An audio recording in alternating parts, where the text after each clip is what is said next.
هو في يناير من حقه يمضي. وريني بقى هيمضوه ازاي يجددوا له. وانا بقول لك لا مش عايزين نجدده. مش هيجددوا له يا كابتن. محمد أنا عبد عايزه المنعم يسافر. خارج النادي الاهلي مش بموافقه النادي الاهلي، بموافقه محمد عبد المنعم.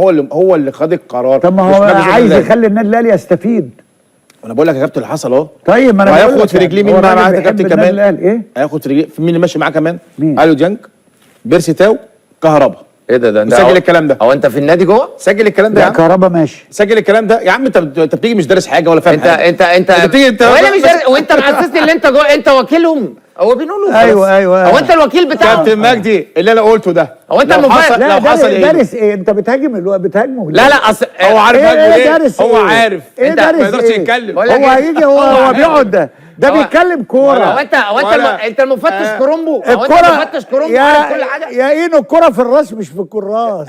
ده محسسني ان انت وكيل كابتن مجدي، كهربا علي ووكيل ديانج قاعد. ووكيل مش في يا عم علي انت. جان قاعد. لا مش قاعد. بيرسي تاو قاعد.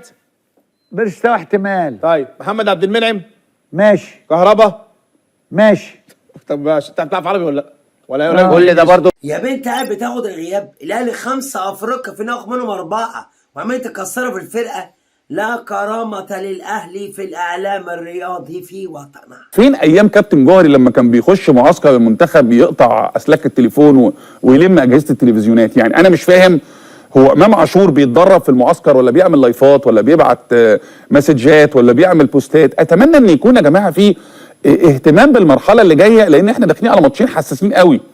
بلاش ننجرف لمعارك جانبيه وتلسين وتلقيح في مواضيع خلصت. الهارب دفع الغرامه وخلاص. الفاشل التاني راجل ملوش اي يعني انجازات في حياته وبيحاول. غير انت يا امام عندك مباراه مهمه جدا ومباريات مهمه جدا في الوقت اللي جاي. ما نشوف شغلنا يا جماعه، ما نركز في الكوره، ما نركز في العلاقه الشيك والتعبير الجيد عن يعني مظهر الكره المصريه والرياضه المصريه.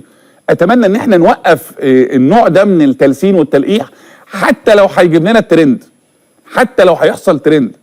وتاني صديقي العزيز سيف زاهر اللي هكلمه، لان هو راجل محترم وموضوعي وجميل ودايما بنتواصل مع بعض بمنتهى الاحترام.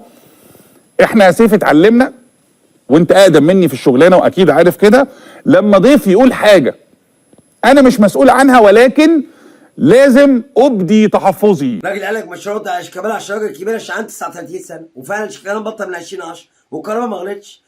كهربا بطل افريقيا مع الاهلي، بطل السوبر وبطل كاس مصر وبطل النهارده كل بروزيه كاس العالم ده مع الاهلي وعمال تخبطوا فيه.